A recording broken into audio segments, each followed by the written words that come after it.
Hello there, Nigerian football fans and football fans everywhere. You're welcome to the channel. So, into this video, we're talking about Nigerian players, or at least Nigerian eligible players that are on the move. So, first off, we'll start with Lesley Ugochukwu. Left Chelsea. He was signed by Chelsea. He was signed by Chelsea from Stade Rennes, sent on loan to Southampton, where I think he played decently. He played very well there. He was very good, though the Southampton side was relegated. And I was thinking he was going to get reintegrated into the team, but that didn't happen. And he signed a deal with Burnley, newly promoted side to the Premier League. So I think overall it's a good move for him. So I think he goes there, plays with less pressure, and he goes into a team where he's the out and out starter. So I think for a team like Burnley, spending 20 odd million pounds on Lesley Ugochukwu, I think they're going to give him the reins at the club. And the way Scott Parker wants to play, he wants to play, he likes playing that from the back, play what I may term as good football. So overall, I think that's something that would favor him, and hopefully this allows Eric Chale to have a full view of the player. And who knows, maybe he can switch nationality to play for Nigeria, because at this moment he is still tied to France, although he hasn't played any first team games for them. And for me, I even think this switching rule should even be changed. If all you've played is age grade competitions, it shouldn't be that difficult for you to change. It shouldn't be that difficult for you to switch. It shouldn't be that complicated.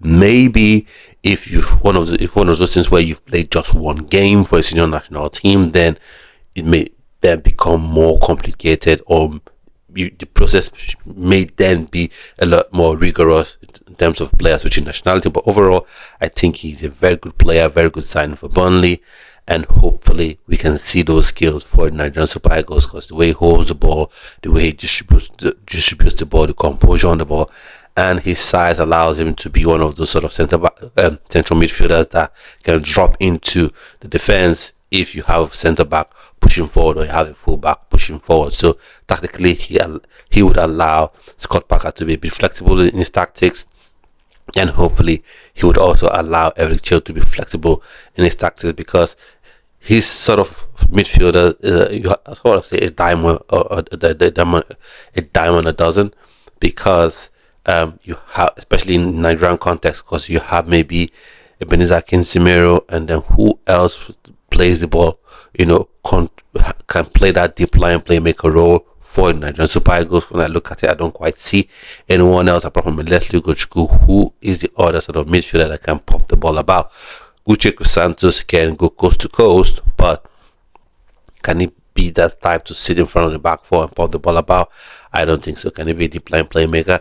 I'm not quite sure. So that's it about Lesley Ugochukwu. Good luck at Burnley. Then of course we go on to talk about Carney Chukwuemeka, yet another player still on the books of Chelsea, however, and he has been linked to a move to Dortmund. Initially, Dortmund wanted a loan deal, but Chelsea more interested in a sale. They're insisting in a sale that if Carney Chukwuemeka would be leaving Chelsea, it must be on a permanent transfer. It should be on a permanent transfer out of the club.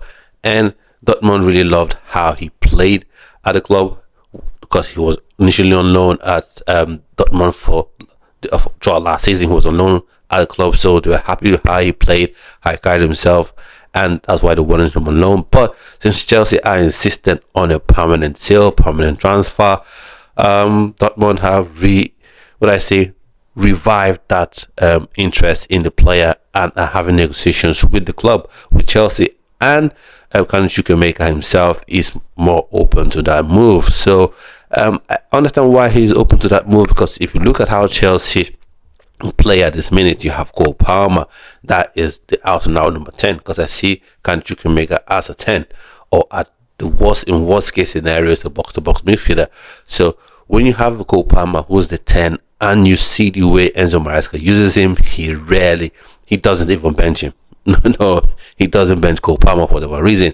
So when you see that, if you want to have that game time to get yourself in the eyes of maybe an Eric Chale, for instance, you want to really elevate your career, you need to go to a club where you're actually playing, where the manager believes in you, where you can start games week in, week out, or at least have a better opportunity of starting games week in, week out, as opposed to Chelsea, where Cole Palmer will play the full 95 minutes or whatever additional time that it's on that the referee chooses to add on the clock. So for me, I think that's a fine move for him if it does come true. So happy with that one overall. Let me know your opinions in the comment section.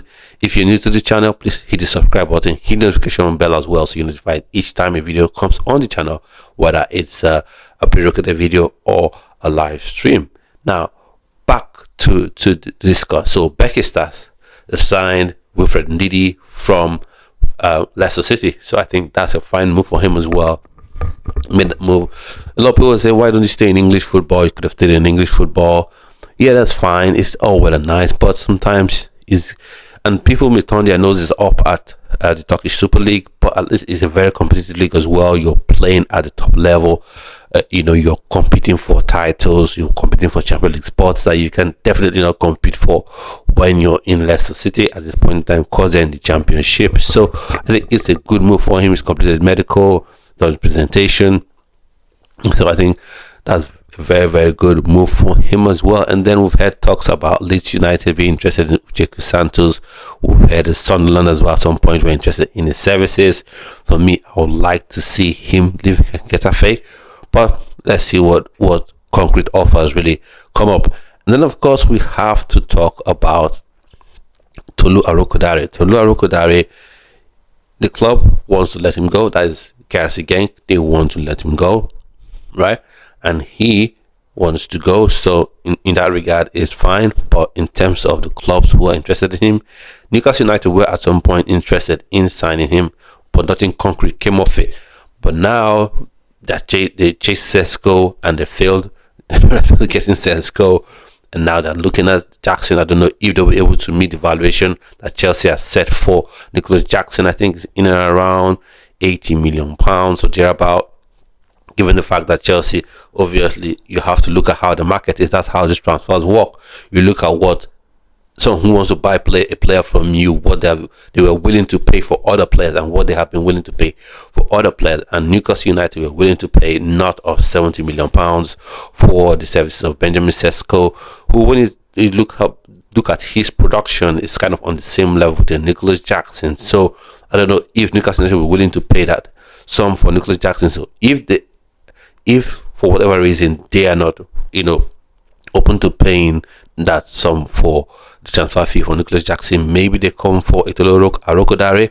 I think that would be a fine move as well. I think he can also go into Dortmund, could be a fine move for him as well, because I see him as someone that can, really challenge, say, Guirassy for his starting spot, and I really believe that can be indeed possible. Well, let's see how it all shakes out in the end. So these are some of the transfers that have taken place, with respect to Nigerian players, Nigerian players for the Nigerian Super Eagles. So I want to just some opinions on these sort of news items that we've talked about today. Let me know in the comment section, and also we'll be having a live stream at the end of the transfer window where we're rating the moves of different Nigerian players, different Nigerian eligible players who have made their move. So, and also getting to the Premier League, I want to let you know, getting to the start of the Premier League season, we'll be having live match day reactions, post-match reactions. So if you want to be part of that, just make sure you subscribe to the channel and just drop a comment in the comment section, and I'll always get in touch with you. So at this point, I've come to the end of this video, and I'll see you on yet another video.